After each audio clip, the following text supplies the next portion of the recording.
and this is Daisy. And I'm Shane, and this is Blue. Today we're gonna read the Three Questions.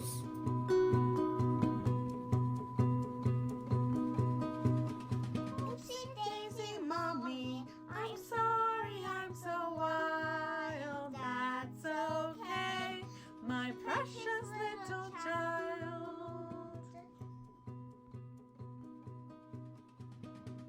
Hi kids, it's me, Daisy. Welcome to Oopsie Daisy Kids. Here's my brother, Blue. Hi kids. Today we have a special guest. Her name is Pandy the panda and her little baby, Pandito. Hi kids. Today we're going to read a beautiful story called The Three Questions. The Three Questions, based on a story by Leo Tolstoy, written and illustrated by Jon J. Muth. There once was a boy named Nikolai, who sometimes felt uncertain about the right way to act.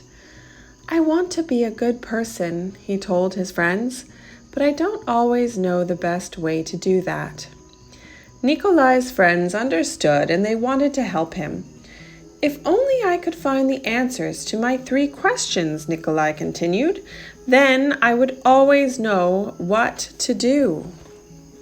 When is the best time to do things? Who is the most important one?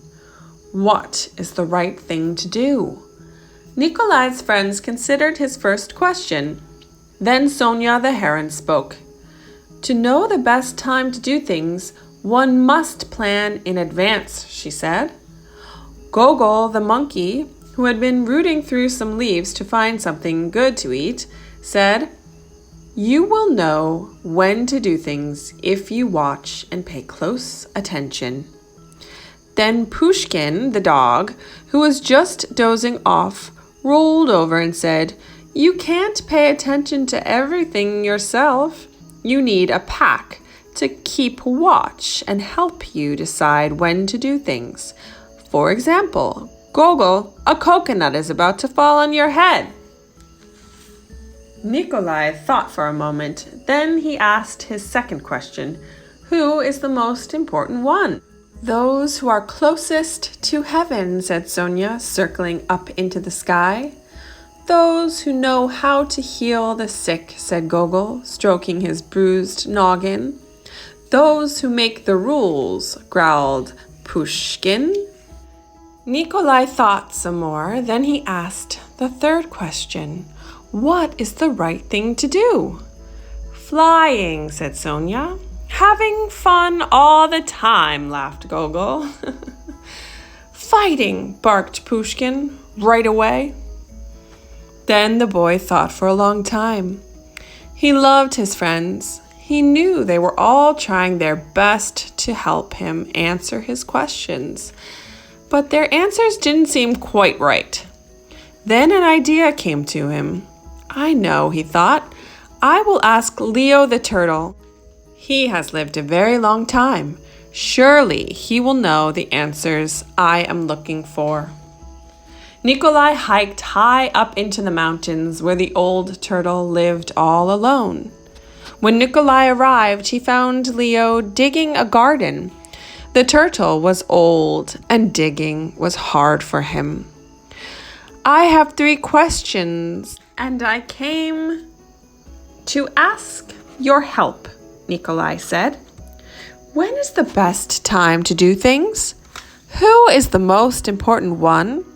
What is the right thing to do? Leo listened carefully, but he only smiled. Then he went on with his digging. You must be tired, Nikolai said at last. Let me help you. The turtle gave him his shovel and thanked him. And because it was easier for a young boy to dig than it was for an old turtle, Nikolai kept on digging until the rows were finished. But just as he finished, the wind blew wildly and rain burst from darkened clouds. As they moved towards the cottage for shelter, Nikolai suddenly heard a cry for help.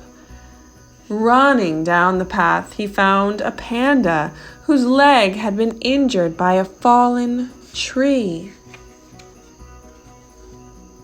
Carefully, Nikolai carried her into Leo's house and made a splint for her leg with a stick of bamboo. The storm raged on, banging at the doors and windows. The panda woke up. "Where am I?" she said. "And where is my child?" The boy ran out of the cottage and down the path. The roar of the storm was deafening. Pushing against the howling wind and drenching rain, he ran farther into the forest. There he found the panda's child, cold and shivering on the ground.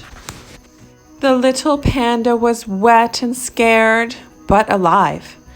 Nikolai carried her inside and made her warm and dry. Then he laid her in her mother's arms. Leo smiled when he saw what the boy had done.